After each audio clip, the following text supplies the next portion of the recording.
Bom dia, viemos novamente Bonjour, nous sommes parvenus à un nouveau tutoriel de la nourriture quotidienne, diário novo, que une será nouvelle nourriture quotidienne qui vient de paraître tema et dont le thème général est da le nova ministère aliança. de la nouvelle alliance. E o título desse volume é Et le titre Conectados de ce volume, Deus. c'est Em cima Connecté nós temos avec o Dieu. símbolo, a logomarca Donc nous avons ici un symbole, un logo conferência aqui de cette resultou conférence desse alimento diário.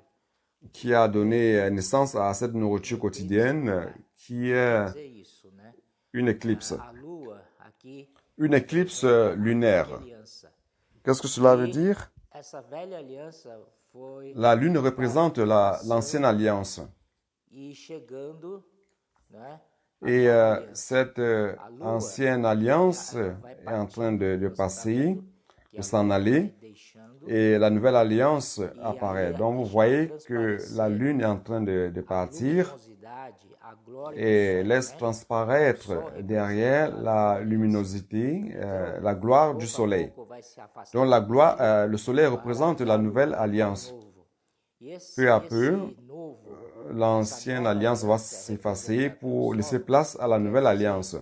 Donc que cette alguma coisa nouvelle muito alliance gloriosa. représentée par É le soleil ministério est, permanente est quelque da sua chose de glória très glorieux. C'est le eterna, né? ministère permanent Não se et esvai, sa gloire est não éternelle. se desvanece. C'est une gloire É qui sempre. ne disparaît Então, pas. com este significado, nós vamos C'est une gloire qui demeure uma pour nova toujours. série de alimento diário Donc, intitulada après O cette Ministério da Nova définition, Aliança, tá bom?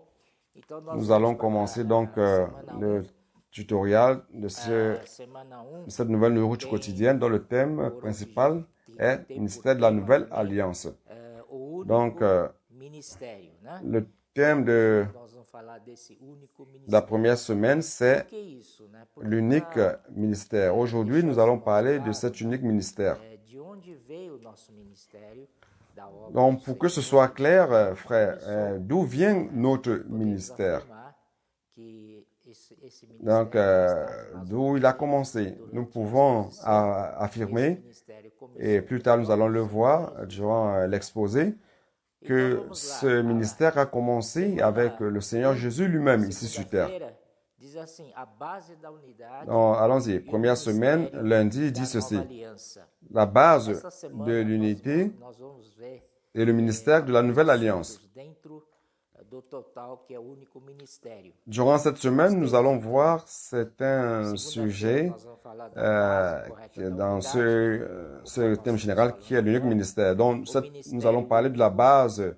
O ministério correcte dos de 12 l'unité. apóstolos, o Nous allons ministério évoquer tout à l'heure apóstolo le Paulo, ministère unique, le ministère des os 12 homens apôtres, dados como le presentes ministère de l'apôtre para a Paul, edificação do corpo de les hommes dons qui ont été donnés comme revelação do présents, mistério comme da cadeaux vontade de Deus, pour l'édification du que corps du vai Christ. passar em Cristo todas La as révélation du mystère de la volonté de Dieu, do poder de de mettre tout sous l'autorité de Christ et la grandeur por meio de la de Cristo puissance de como Dieu gerador selon da l'efficacité força de sa puissance. produtora e do Donc, Espírito como uma rede par de Christ comme transmissão da energia générateur de la force divina, propulseur et alcançando todos. l'Esprit comme le réseau de transmission de l'énergie divine qui va jusqu'à tout le monde. Donc, nous allons parler de cela. Que Alors, traduzido é ministère, ce mot en grec, c'est le diaconat, qui est traduit aussi tem par service. graus, né, de importância nos ministérios. Cependant, il y a des degrés d'importance du ministère. É no sentido amplo. Né? Ici, ce ministère dont nous parlons, Trata do meio c'est pelo dans le qual sens podemos fazer, ample, né, a vontade de Deus. car il parle du moyen par O lequel centro nous pouvons faire la da volonté de vontade Dieu. de Deus é que Deus quer reunir todos os seus Le filhos centre de la volonté de sobre Dieu, uma base espiritual, c'est que a mesma Dieu base veut espiritual, réunir tous ses a enfants base da unidade de sous Deus. une base spirituelle, sous la même base spirituelle, Essa base. la base de l'unité de Dieu. A questão é, Et nous sommes sur cette base. a base sobre a qual esses cristãos se posicionam. Então, esse é ponto crucial para entendermos o plano de Deus. Donc la question est par rapport à la base sur laquelle les chrétiens sont, et c'est le point crucial pour que nous puissions comprendre le plan de Dieu. Donc frères et sœurs, nous sommes sur la base de l'unité. Et c'est seulement sur cette base que nous pouvons accueillir tous les enfants de Dieu. Si nous sommes sur d'autres bases qui sont des bases personnelles et qui ne sont pas en accord avec cette base de l'unité, nous ne pourrons pas donc recevoir la grâce de Dieu pour cette fin. Et cette base n'est pas divisive, elle n'exclut personne, elle est plutôt inclusive, c'est-à-dire qu'elle inclut tous les enfants de Dieu. Cette base accueille tous les enfants de Dieu. Et cette base est représentative de tous les enfants de Dieu. Et pourquoi cela? Est-ce que nous sommes des personnes spéciales? Non, nous devons même plutôt être humbles et être sous l'autorité de Christ et faire sa volonté et non la nôtre, afin que le Seigneur puisse trouver un chemin en nous. Et lorsque nous sommes sur cette base de l'unité, le Seigneur peut nous parler, nous donner de nouvelles révélations, et cela doit être clair. C'est pour tous les enfants de Dieu. OK? Donc ici, nous avons un exemple qui est très bien donné par l'auteur de cette nourriture quotidienne dans l'exemple. Il a donné un exemple sur l'État d'Israël. Vous savez qu'en 1948, l'État d'Israël a été fondé, proprement dit, et cet État d'Israël a une chaise permanente, un siège permanent au Conseil de l'ONU. Et lorsque ce mouvement d'indépendance est survenu sur la terre de Palestine, il y a eu beaucoup de conflits, beaucoup de guerres, de disputes. Et les Juifs qui sont retournés en Palestine étaient très peu en comparaison au reste des Juifs dans le monde entier. Donc, juste à titre d'exemple, dans la ville de New York, à cette époque, il y avait plus de Juifs que ceux qui vivaient réellement sur le territoire d'Israël en Palestine.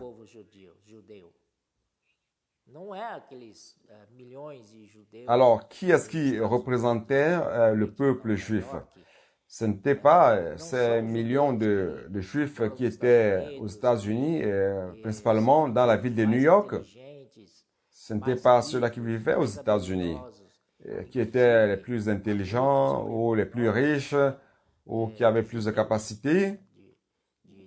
C'est vrai qu'il y a beaucoup de prix Nobel qui étaient décernés aux Juifs ou aux descendants juifs. Cependant, la base est plus importante que cela. Donc, on peut avoir des frères qui aiment beaucoup le Seigneur, qui cherchent à faire la volonté du Seigneur et tout cela, mais si la base n'est pas correcte, alors si ils sont loin de la base de l'unité du peuple de Dieu, cela ne sert à rien. Les yeux du Seigneur sont fixés sur cette base de l'unité de tous les enfants de Dieu. Donc, nous avons vu que dans Deutéronome 12, Dieu parle d'un seul lieu, vous vous rappelez? Un seul lieu où il fera habiter son nom. Et dans l'Ancien Testament, ce lieu était Jérusalem. Jérusalem était le lieu de l'unité de tous les enfants de Dieu, si bien que sous l'ordre de Dieu, 3 fois par an, ils devaient aller à Jérusalem pour fêter. Donc, c'était les fêtes annuelles. Donc, avec nous aussi, aujourd'hui, le Seigneur nous a donné cette base de l'unité par laquelle nous avons le zèle de parler.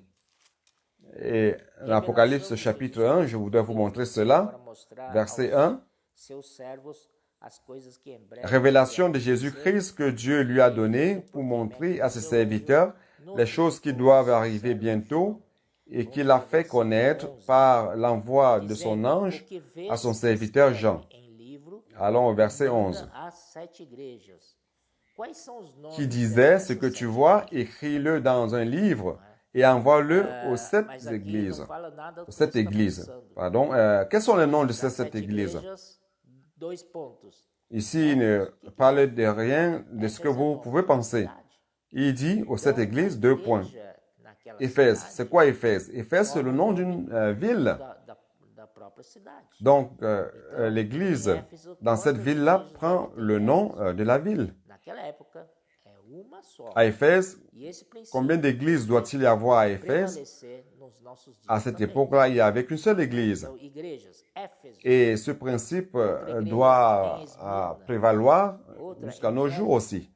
Donc, église, c'est à Éphèse, l'autre c'est à Smyrne, l'autre à Pergame, à Thyatire, à Sardes, à Philadelphie et à Laodicée.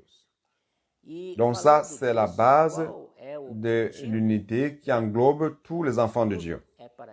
Et parlant de cela, quel est l'objectif de tout cela? C'est pour l'édification du corps du Christ.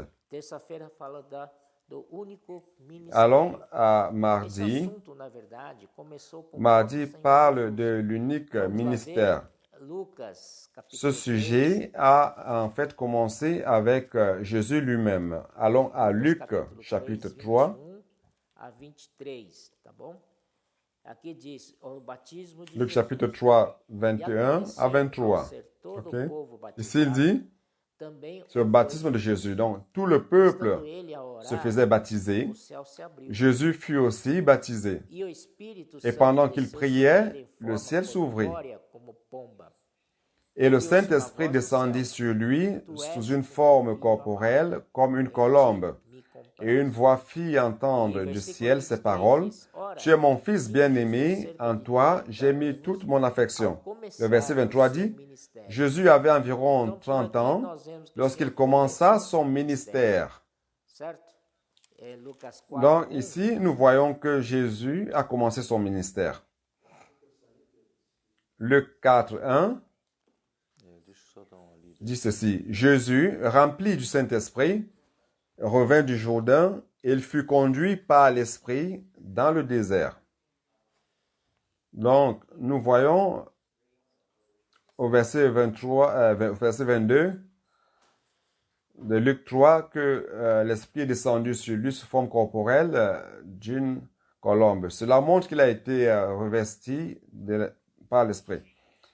Ici au verset 1, chapitre 4 dit qu'il était plein d'esprit. Je voulais donner un conseil à nous tous qui servons le Seigneur. Nous devons être dans la même condition que le Seigneur. Comment était-il? Plein de l'Esprit Saint. Amen.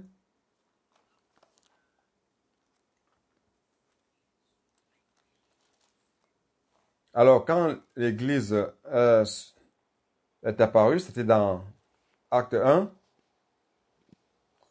le jour de la Pentecôte.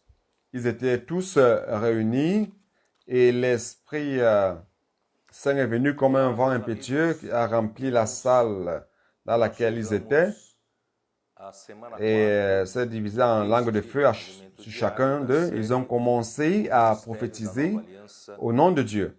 Donc, depuis ce jour-là, l'Église a réellement commencé.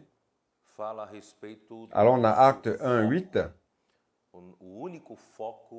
qui dit ceci, mais vous recevrez une puissance, le Saint-Esprit survenant sur vous, et vous serez mes témoins à Jérusalem, dans toute la Judée, dans la Samarie et jusqu'aux extrémités de la terre. Havia uma linha que se iniciou em Jerusalém e uma outra linha que se iniciou em Antioquia. Donc le ministère du Seigneur Jésus a commencé et après sa mort et sa résurrection, il avait un groupe d'apôtres. Ces 12 apôtres ont donc donné suite au travail à l'œuvre du Seigneur dans son ministère. Et ce ministère qui a commencé avec le Seigneur Jésus s'appelle le ministère de la Nouvelle Alliance. Et ce ministère de la Nouvelle Alliance a été scellé par le sang du Seigneur Jésus lui-même. Donc par sa vie, car il est mort pour nous à la croix.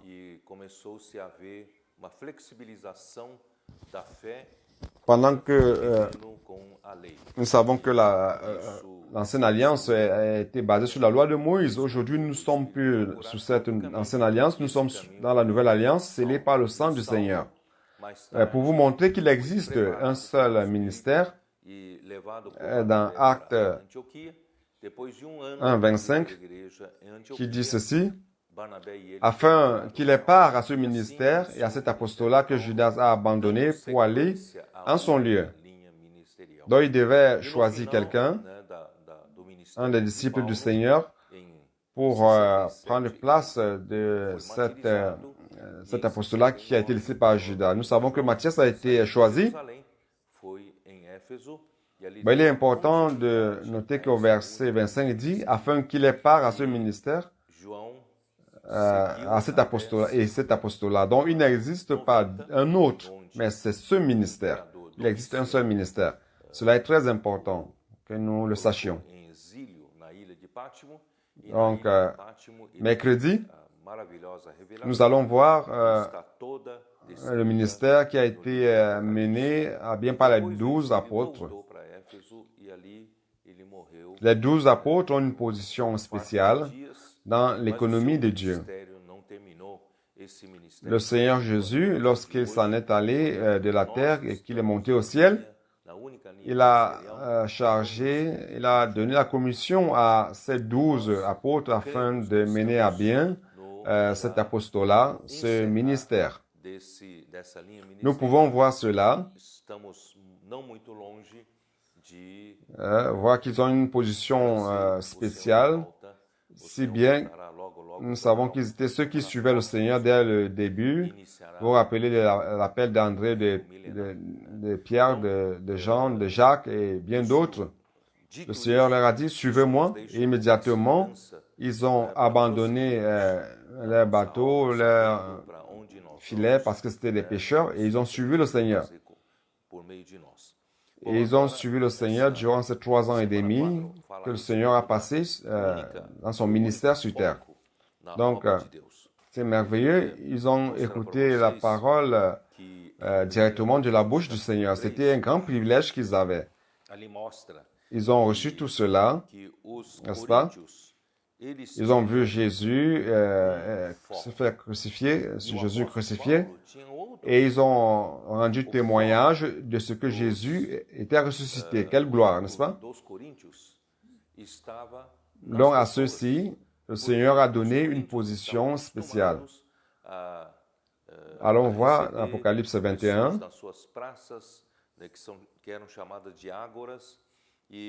Verset 14, qui dit ceci. Il parle de la Nouvelle Jérusalem, de la ville. Okay? La muraille de la ville avait 12 fondements, et sur eux, les 12 noms des 12 apôtres de l'agneau. Ceci est merveilleux. Frère, ça vaut la peine de se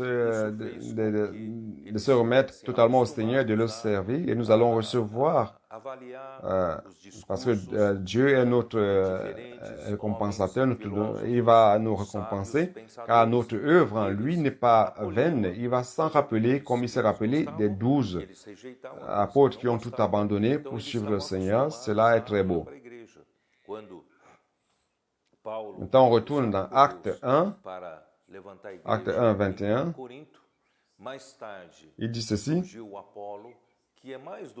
Il faut donc, probablement c'est Pierre qui parle, il faut donc que parmi ceux qui nous ont accompagnés tout le temps que le Seigneur Jésus a vécu avec nous, depuis le baptême de Jean jusqu'au jour où il a été enlevé du milieu de nous, il y en a un qui nous soit associé comme témoin de sa résurrection.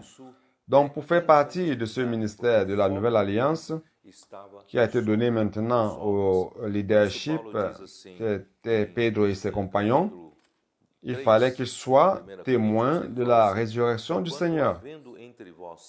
Ce verset 21 et 22 est très important. Donc à la maison, lisez bien cela et montrez cela aux frères. Il est important qu'ils soient témoins. Témoins oculaires de la résurrection du Seigneur. Et aujourd'hui, rendons grâce au Seigneur car nous sommes tous témoins par l'Esprit. Eu plantei, Apolo regou, mas o crescimento veio de Deus. De modo que Retournons à Actes. Nem o que rega, mas Deus, Acte 1, verset 8, o crescimento. qui dit ceci, « Mais vous recevrez une puissance, E cada receberá le Saint-Esprit survenant sur vous, et vous serez mes témoins à Jérusalem, somos trabalhadores. dans toute la Judée, dans la Samarie, Edifício de Deus. jusqu'aux extrémités de la terre. » C'est glorieux, n'est-ce pas? Mostra que o foco do Donc le Seigneur a commissionné ces 12 apôtres em et il leur a délégué la puissance, mas é l'Esprit Saint, que a obra de Deus, o foco dele à partir de maintenant, de la même manière que l'Esprit Saint a guidé le Seigneur Jésus, il allait aussi guider les 12 apôtres. Donc ce sont les témoins. Il est très important que nous soyons des témoins du Seigneur Jésus. On va maintenant, on retourne à mercredi qui dit que le ministère de la Nouvelle Alliance perfectionne les saints pour l'œuvre du ministère. Donc, 2 Corinthiens, allons en 2 Corinthiens, nous allons voir beaucoup de versets. Okay? Ayez de la patience. 2 Corinthiens 4, verset 1. C'est pourquoi, ayant ce ministère, ici, il parle du ministère de Paul. C'est pourquoi, ayant ce ministère, une fois de plus, ce ministère, et non mon ministère, ce n'est pas votre ministère personnel. En fait, nous pouvons avoir nos ministères personnels, mais notre ministère, c'est pour le ministère de la Nouvelle Alliance. Il existe un seul ministère. Okay? Donc cela doit être gravé dans notre tête. C'est pourquoi, ayant ce ministère, selon la miséricorde qui nous a été faite, nous ne perdons pas courage. Il peut y avoir des problèmes, il peut y avoir des découragements, mais nous ne perdons pas courage. Nous avons une commission grandiose de la part de Dieu de gloire. Comment allons-nous frustrer Dieu? Nous ne pouvons pas décevoir le Seigneur. Une fois que nous avons ce ministère, nous allons jusqu'à la fin, jusqu'au retour du Seigneur. Et nous ne perdons pas courage. Ok, frère? Maintenant, 2 Corinthiens 3, de 6 à 8, qui dit ceci. Il nous a aussi rendus capables d'être ministres d'une nouvelle alliance. Il dit pour nous, n'est-ce pas? Non de la lettre, mais de l'esprit. Car la lettre tue, mais l'esprit vivifie. Dans le ministère que nous avons reçu, c'est un ministère vivant, car c'est basé sur l'esprit. Le ministère de l'esprit. Dans le ministère de l'esprit, c'est l'esprit qui donne la vie. Alléluia. Produzindo volume muito grande de serviço, volume aparente muito grande. On va aller à vendredi. Avant d'entrer à vendredi, nous pouvons voir Éphésiens 4. Car ici, il dit qu'il perfectionne les saints pour l'œuvre du ministère, n'est-ce pas? Allons, Éphésiens 4, 11 et 12. Il dit ceci. Et il a donné les uns comme apôtres, les autres comme prophètes, les autres comme évangélistes, les autres comme pasteurs et docteurs, pour le perfectionnement des saints en vue de l'œuvre du ministère et de l'édification du corps du Christ. Ici, je voudrais mettre l'accent sur un point. Il dit perfectionnement des saints en vue de l'œuvre du ministère. Donc, Ici, il parle de service, mais en fait, ce serait mieux de traduire comme d'autres versions. Ici, c'est déjà dit, l'œuvre du ministère. Donc, ça veut dire que tous les saints doivent être perfectionnés. Plus tard, nous allons voir cela. Alors, nous allons à vendredi.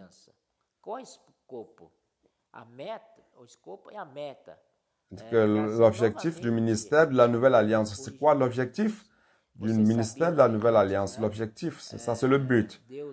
C'est de ramener le plan original de Dieu. Donc, vous savez qu'avant, Dieu avait créé les cieux et la terre et avait remis cela à Lucifer, ni plus ni moins. C'était quelqu'un qui était qui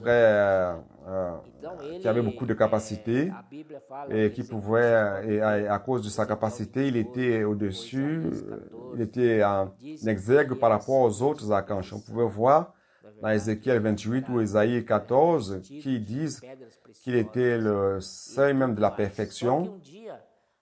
Il était revêtu de pierres précieuses et tout cela.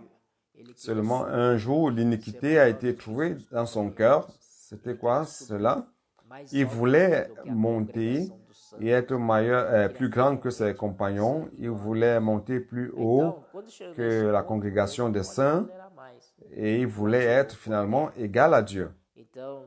Donc, arrivé à ce point, Dieu ne pouvait plus tolérer et l'a jeté sur terre. Donc, nous savons cela. Et alléluia, car l'exemple du Seigneur Jésus était tout à fait le contraire. Comment ça s'est passé? Allons voir cela dans Philippiens, chapitre 2. Le principe que le Seigneur nous a laissé est bien différent du principe de Satan. Satan, son principe consiste à monter, orgueil, orgueil. Et le principe du Seigneur, c'est descendre, humilité et humilité. Dans Philippiens 2, verset 5, à partir du verset 5, dit ceci. Et en vous les sentiments qui étaient en Jésus-Christ, lequel existant en forme de Dieu n'a point regardé comme une proie à arracher d'être égal avec Dieu, mais s'est dépouillé lui-même en prenant une forme de serviteur, en devenant semblable aux hommes, ayant paru comme un simple homme. Donc, premièrement, comme Dieu, il s'est vidé et est venu sous la forme d'un serviteur. Et deuxièmement, il s'est humilié lui-même et se rendant obéissant jusqu'à la mort de la croix. Et Dieu l'a exalté par-dessus tout et lui a donné le nom qui est au-dessus de tout nom, afin qu'au nom de Jésus, tout genou fléchisse dans le ciel que sous la terre et sous la terre. Donc c'est une position totalement contraire à celle de Lucifer. Lucifer voulait monter, voulait être égal au plus haut, au tout haut. Et Dieu a dû donc le jeter sur terre. Donc l'exemple du Seigneur Jésus, c'est descendre. Il s'est vidé, il s'est humilié. Quand nous descendons, Dieu nous exalte et nous fait monter. Et au nom de Jésus, tous genoux réfléchissent sur la terre, dans les cieux, sur la terre et sous la terre, et toute langue confesse que Jésus-Christ est le Seigneur pour la gloire de Dieu Père. Alléluia. Pour l'exemple du Seigneur Jésus, il est venu sur la terre, il s'est humilié, il s'est vidé, il a pris la croix. Il a été tué sur la croix, il a été crucifié, il a accompli une rédemption spectaculaire pour chacun de nous. Aujourd'hui, nous sommes libres de Satan, libres du péché, libres du monde, libres de notre vieil homme, libres des ordonnances, libres des péchés. Et nous rendons grâce au Seigneur pour ce qu'il a accompli sur la croix en versant son sang pour nous.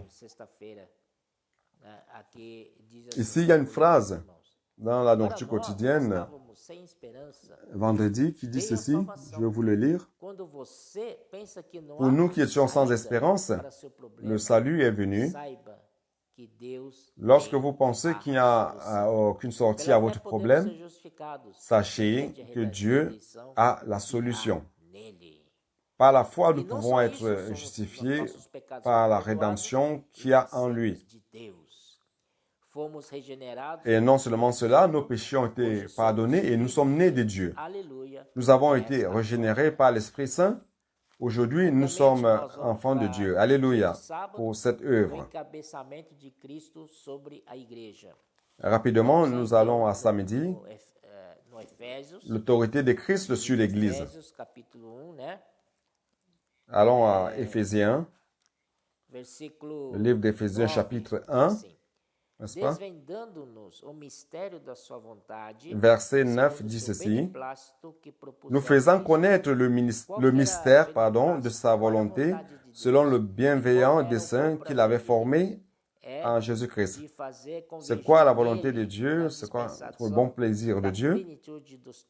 C'est de faire converger en Christ, mettre à exécution lorsque le temps sera accompli, de réunir toutes choses en Christ, celles qui sont dans les cieux et celles qui sont sur la terre. Donc, à cause de la chute de l'homme causée par Satan, toutes les choses sont en désordre.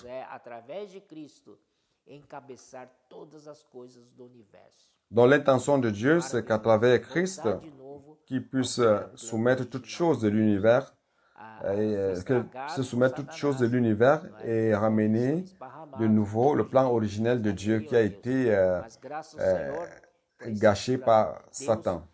Donc l'homme a vécu loin de Dieu et grâce au Seigneur, Dieu va reprendre son plan à travers son Fils qui sera autorité sur toutes choses. Amen. Alors verset 17 dit ceci. Afin que le Dieu de notre Seigneur Jésus-Christ, le Père de gloire, vous donne un esprit de sagesse et de révélation dans sa connaissance. Donc, vous pouvez lire, je n'ai pas le temps, vous pouvez lire le verset 22 et 23. Il a mis sous ses pieds toutes choses et il a donné pour chef suprême à l'Église, qui est son corps, la plénitude de celui qui remplit tout en tous. Donc, le Seigneur, vu qu'il veut mettre toutes choses sous Christ et être autorité, donc il commence par l'Église. L'Église doit premièrement être sous l'autorité de Christ. Avoir Christ comme notre autorité, faire la volonté de Christ. Une fois que notre obéissance est pleine, est complète, alors Dieu a une position, a une base pour être l'autorité sur toutes choses et soumettre toutes choses, tant dans les cieux, sur la terre comme sous la terre, et les amener sous l'autorité de Christ. Alléluia. Et finalement, nous arrivons à dimanche. Je vais lire ces versets. Éphésiens 1, 18. Et qu'il illumine les yeux de votre cœur pour que vous sachiez quelle est l'espérance qui s'attache à son appel, quelle est la richesse de la gloire de son héritage qu'il réserve aux saints. Et quelle est envers nous qui croyons l'infinie grandeur de sa puissance, se manifestant avec efficacité par la vertu de sa force, et il l'a déployé en Christ, en le ressuscitant des morts et en le faisant asseoir à sa droite dans les lieux célestes, au-dessus de toute domination, de toute autorité, de toute puissance, de toute dignité, de tout nom qui peut se nommer, non seulement dans le siècle présent, mais encore dans le siècle à venir. Prêtez attention à la grandeur suprême de sa puissance. Amen. Dieu est tout-puissant. Et cette puissance exerçant en Christ, le ressuscitant des morts, elle a fait asseoir dans les lieux célestes. Cette puissance a fait en sorte que Christ a vaincu tout et tous, au-dessus des dominations, de toute autorité, de toute puissance, de toute dignité et de tout nom qui se peut nommer non seulement dans le siècle présent, mais encore dans le siècle à venir. Ceci veut dire que nous sommes dans la victoire de Christ. Nous sommes dans la résurrection de Christ. Imagina na fronteira. Quel exemple peut-on donner pour expliquer cette puissance? Imaginez la frontière du Brésil Temos avec un pays comme l'Argentine Itaipu, ou le Paraguay. altura do paredão ali, Nous avons un barrage hydroélectrique Itaipu água, para dar dans mais la força hauteur na du queda mur da água, qui retient de ce grand volume d'eau 126 pour donner metros plus de de puissance à la chute de l'eau. C'est un mur qui a 126 mètres d'auteur. Veja a força, La hauteur não, c'est fait de béton. que está armazenado Donc, ali. imaginez, O potencial do regardez la puissance quanto ele está qui est nessa emmagasinée là-bas, le potentiel de puissance qui est là. desse poder enorme que tem hidrelétrica de Itaipu. Donc, lorsqu'il est là, retenu là, comment je peux profiter de cette puissance énorme du barrage hydroélectrique de Itaipu? Donc, j'ai besoin de turbines. Les turbines vont générer de l'énergie. Donc, à partir de là, il y a l'énergie, d'accord. Maintenant, l'énergie est générée, mais il faut que cette énergie puisse arriver jusqu'à nous, jusqu'à notre portée. Alors, Christ est cette turbine génératrice d'énergie et l'Esprit est la transmission. Donc, la puissance qui est emmagasinée sur le Père, l'Esprit, c'est la transmission. Donc, il transmet cette puissance jusqu'à nous. Et quand il vient jusqu'à nous, donc ça se transforme en force. Et par la force, l'efficacité de la force de sa puissance.